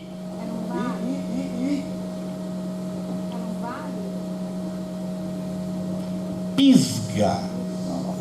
Pisga. Isso é uma questão de onomástica, mas causa confusão, porque você está lendo o texto e não consegue relacionar. Olha só. Jetro, Reuel, ora Eber Queneu, você tinha apartado dos queneus, filhos de Obabe, sogro de Moisés. Isso aqui dá problema, Reuel, Jetro, Obabe, todas a mesma pessoa. Estão percebendo ou não? Ó, já descobriram a quarta mulher? Não. Batseba? Batseba? Batseba. Batseba é a quarta mulher. Eu vi que os irmãos estão quebrando a cabeça e conseguiram. Batseba. A minha tradução não fala. Mas geralmente a maioria das traduções traz Batseba. É Batseba. A minha conta, cuja mãe foi aquela que tinha sido mulher de Urias. Exato, né? Já outras traduções dizem que perfeitamente Batseba. É um probleminha de tradução, um probleminha de onomástica. Isso precisa ser bem investigado, porque vai causar, ou causa normalmente, um probleminha para nós fazermos uma boa interpretação. Coloca como mulher de Urias. Isso. A nova Almeida atualizada, a Almeida corrigida fiel coloca Batseba diretamente mulher de Urias. Entenderam, gente? Sim. Por que essas mulheres não deveriam estar ali pela lógica? Pela lógica nossa, né? De Deus, é correto? Não, pela lógica da cultura judaica. Da cultura judaica. Sim, mas... Porque a mulher, entenda bem, a mulher na cultura judaica era relegada em último plano. Primeiro ponto. Eram mulheres de cultura duvidosa, prostitutas, e pior, eram gentílicas. Mas na realidade elas fazem parte daquela genealogia. Sim, elas fazem com uma prova da bondade e da misericórdia de Deus, que no futuro apontaria para nós, né? Lembre-se que Jesus, como disse, eu vim salvar as ovelhas perdidas da casa de Israel. Então não era suposto, entre aspas, nós, gentios, entrarmos no plano da salvação, né? Então Deus dá várias provas nas Escrituras que os gentios seriam inseridos dentro do plano da salvação, né? A cura da mulher Ciro-Fenícia, a apresentação dessas 4 mulheres gentílicas na genealogia de Jesus. Então temos dezenas de afirmações, mas o foco aí é que dentro da cultura judaica aquelas mulheres eram consideradas excluídas por eles, mas não por Deus e muito menos por nós. Tá entendido? Mataram a charada? Então quais são as 4 mulheres? Raabe, Tamar, Ruth e Batseba. Olha que interessante isso aí. Vamos lá. E isso aqui, procure não esquecer também, Jetro, Reuel, Obabe são ambas palavras hebraicas. Também tinha um filho chamado Obabe, Números 10, 39. Esses nomes têm no hebraico quase o mesmo sentido: excelência, amigo de Deus e querido. Tudo isso é um probleminha de onomástica. Vamos lá. Outro problema, aqui o negócio fica mais difícil. Para que sobre vós recaia todo o sangue justo derramado sobre a terra, desde o sangue do justo Abel até o sangue de Zacarias, filho de Baraquias, a quem mataste entre o santuário e o altar. Mateus 23, 35. Jesus faz menção de um episódio. O Espírito do Senhor se apoderou de Zacarias, filho do sacerdote Joiada. Conspiraram contra ele e o apedrejaram por mandado do rei no pátio da casa do Senhor. Segundo Crônicas 24, 20 e 21. Zacarias de Mateus não é o conhecido profeta Zacarias. Alô? Isso dá problema. Quem já teve esse problema na leitura desse texto? Tem pessoas que leem lá esse Zacarias de Mateus 25, 35, 23, 35 e, pai de João Batista. Não. Quanto ao sacerdote Joiada, também era conhecido por Geberequias, que é a mesma palavra traduzida por Baraquias. No hebraico, Jeová abençoa. Veja Isaías 8:2. Na Bíblia pode também existir coincidências ou não? Abra lá em Isaías 8:2. Isso é interessante demais.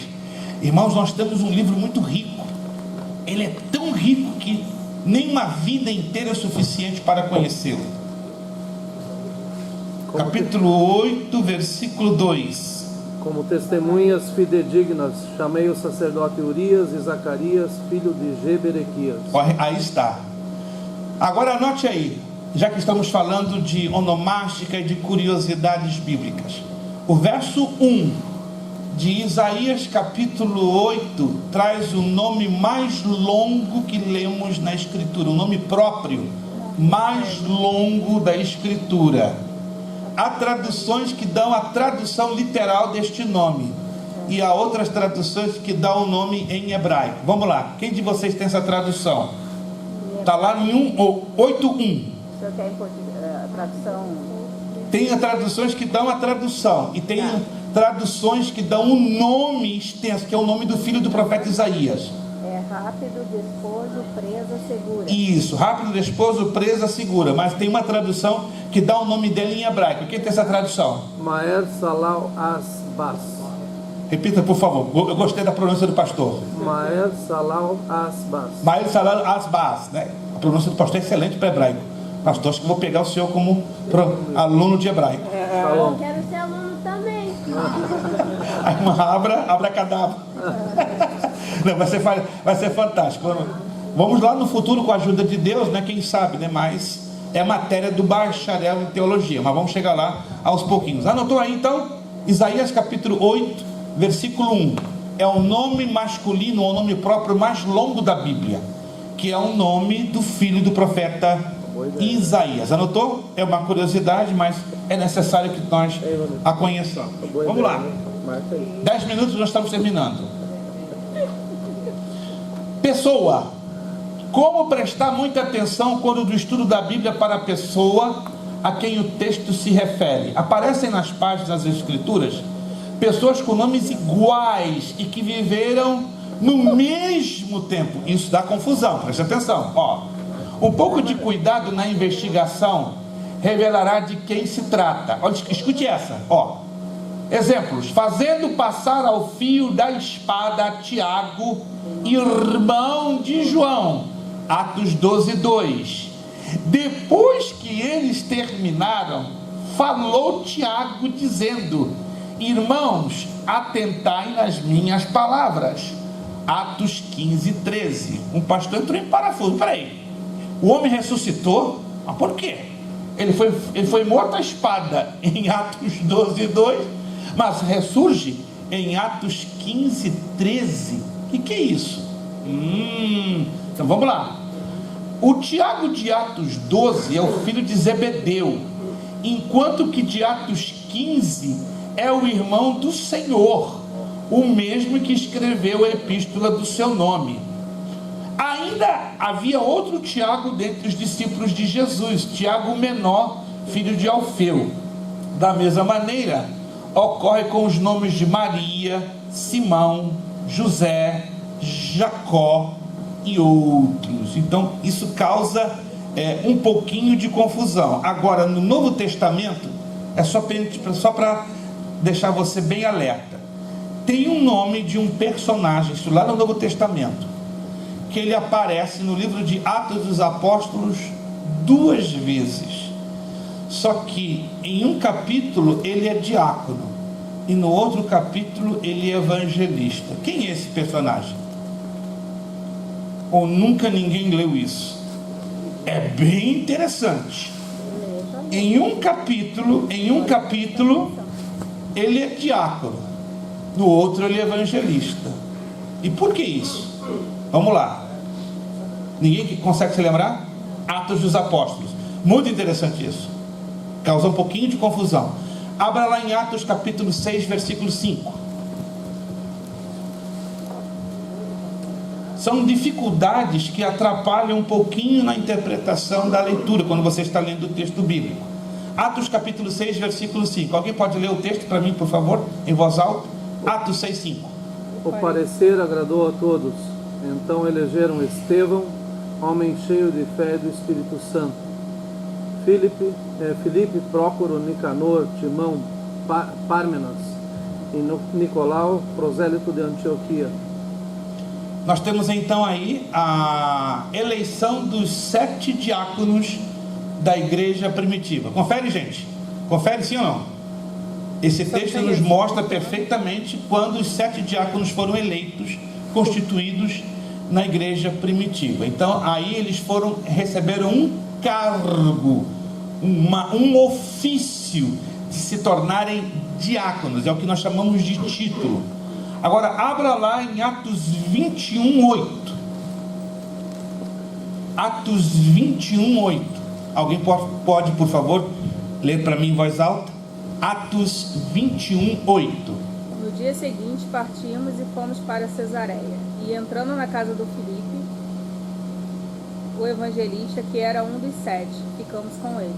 Ok. Olhando na lista de Atos 6, 5 e lendo Atos 21, 8, qual foi então esse personagem que em Atos 6, 5 foi chamado diácono por título, por ofício, mas com chamado ministerial foi chamado evangelista?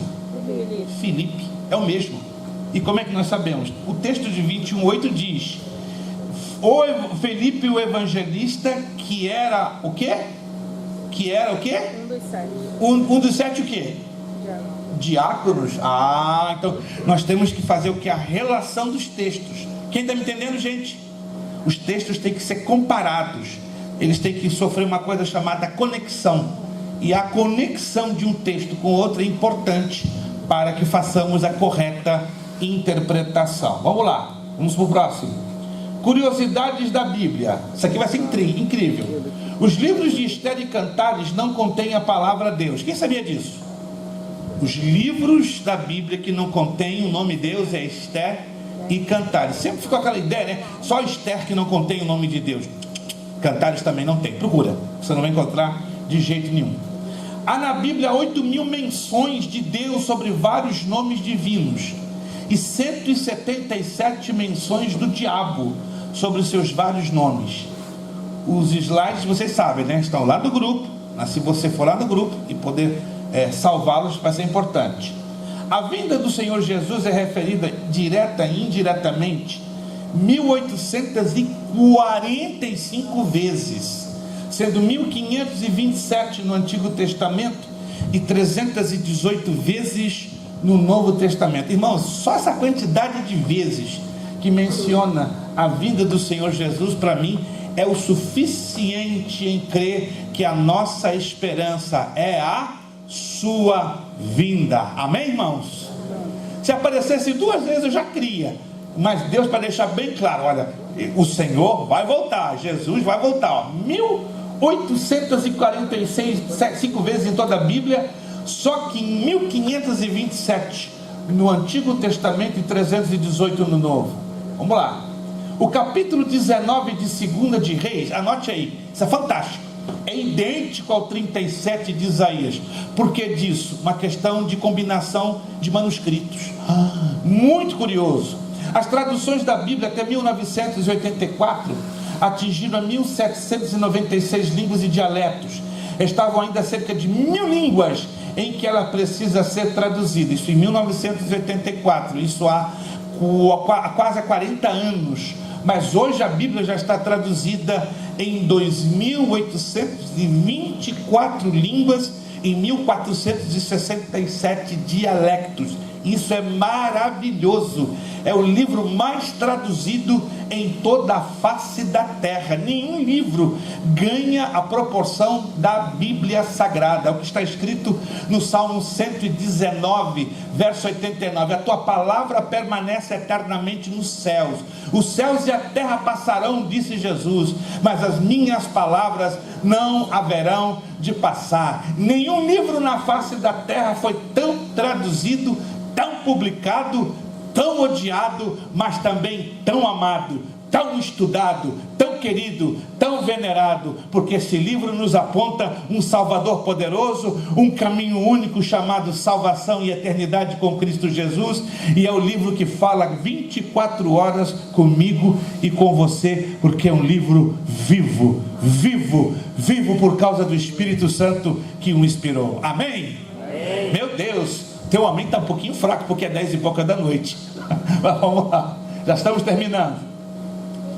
Tema central da Bíblia. Vamos fechar hoje na nossa aula, e na próxima aula continuamos dando uma visão do Antigo Testamento. Jesus é o tema central da Bíblia. Lucas 24, 44, João 5, 39. Em Gênesis, Jesus é o descendente da mulher. Em Êxodo é o cordeiro pascual. Em Levítico é o sacrifício expiatório. Em Números é a rocha ferida. Em Deuteronômio é o profeta. Em Josué é o príncipe dos exércitos do Senhor. Em Juízes é o libertador. Em Ruth é o parente divino. Em Reis e Crônicas é o rei prometido. Em Esther é a providência divina. Em Jó é o nosso redentor. Em Salmos é o nosso socorro e alegria. Em Provérbios é a sabedoria de Deus. Em Cantares é o nosso amado. Em Eclesiastes é o pregador perfeito. Nos profetas ele é o Messias prometido. Nos evangelhos é o Salvador do mundo. Em Atos é o Cristo ressurgido. Em Epístolas é o cabeça da igreja. Em Apocalipse é o Alfa e o Ômega. Que mais? O nosso Cristo revelado em todos os temas, ou em toda a escritura sagrada. Não tem como tirar Jesus de nenhuma das páginas das sagradas escrituras. Para finalizar, formação do cânon se deu gradualmente. Antes mesmo de Deus ter ordenado a Moisés que escrevesse pela primeira vez um memorial a respeito da vitória de seu povo sobre os amalequitas, a palavra de Deus já circulava entre os homens sobre o método da transmissão oral. Escuta-me, mostrar-te-ei, e o que tens visto te contarei, e o que os lábios anunciaram ouvindo de seus pais e não ocultaram. É o que nos traz o livro de Jó, capítulo 15, versos 17 e 18. Termino aqui falando sobre a formação do cânon, começando com Moisés. Moisés começou a escrever o Pentateuco cerca de 1491 a.C., concluindo-o por volta de 1451. Levou em torno de 40 anos. Não há evidência de que o homem tivesse a palavra de Deus escrita antes do dia em que Jeová disse a Moisés: escreve isto para a memória no livro e relata-os aos ouvidos de Josué. Êxodo 17:14. A memória de Amaleque seria arriscada para sempre. Esse foi o juramento que fez o Senhor. O Todo-Poderoso queria que aquela vitória fosse registrada num livro para que Israel jamais se esquecesse daquele livramento, provisão e justiça divinas. Escreve estas palavras, porque conforme o teor dessas palavras tenho feito aliança contigo e com Israel. Então todo o cânon começa a ter o registro, começa a ter a formação com a pessoa de Moisés. Próxima aula estaremos então dando a continuação, dos slides, e também dando um enfoque sobre a importância do Novo Testamento. Perguntas, dúvidas, por favor, façam agora, ou se calem até a próxima aula. Pastor, dá para o senhor voltar um slide antes? Por favor, um só. Mais um, dois. Aí. Isto. Existem listas que discriminam com mais profundidade a questão dos profetas, mas aí decidimos fazer uma coisa bem mais compacta, porque na verdade quando você estuda sobre os profetas, você vai descobrir que Jesus ali, em cada um dos 17 livros dos profetas, ele é o Messias prometido, ok? Perguntas, dúvidas? Tudo certinho até agora? Vamos então concluir a nossa aula de hoje, com a graça de nosso Deus. Paramos neste slide para darmos a continuação na próxima aula. E lembrando que, repito, nossa provinha vai acontecer então na próxima aula, dia 9 de fevereiro, tá? Por volta de 9h30, 9h35, já estaremos parando todas as atividades, e aí acredito que os irmãos vão ter que dar um pouquinho de distância nas mesas, né? Coladinhos, já não vai ser possível, tá bom? Vamos colocar de pé, agradecemos a Deus pela aula de hoje.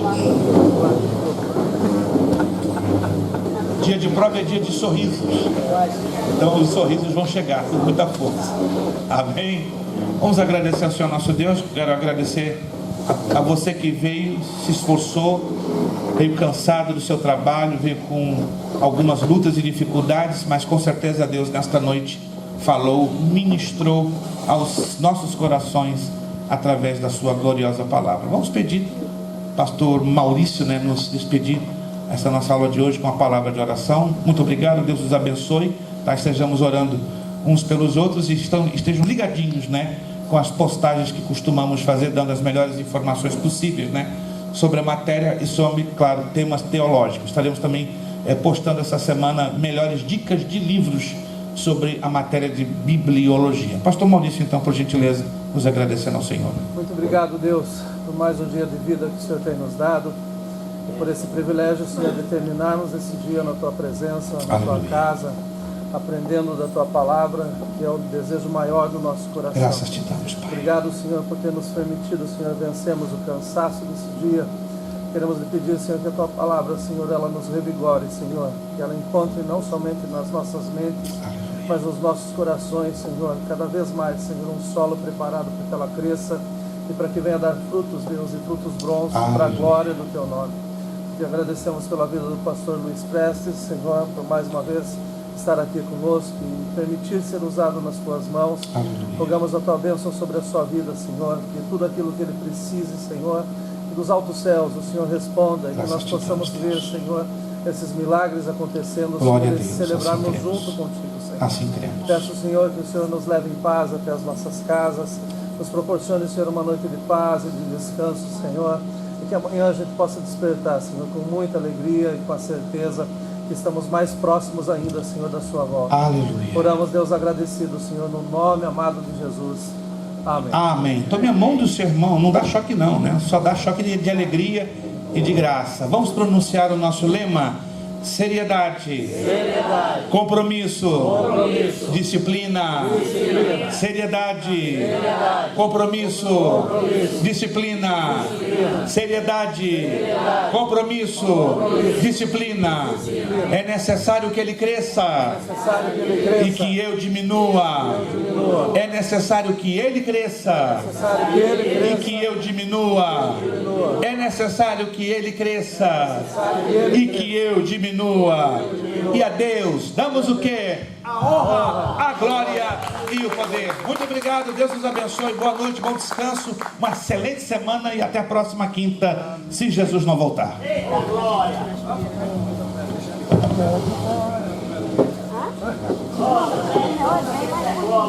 Vai, passa a pé.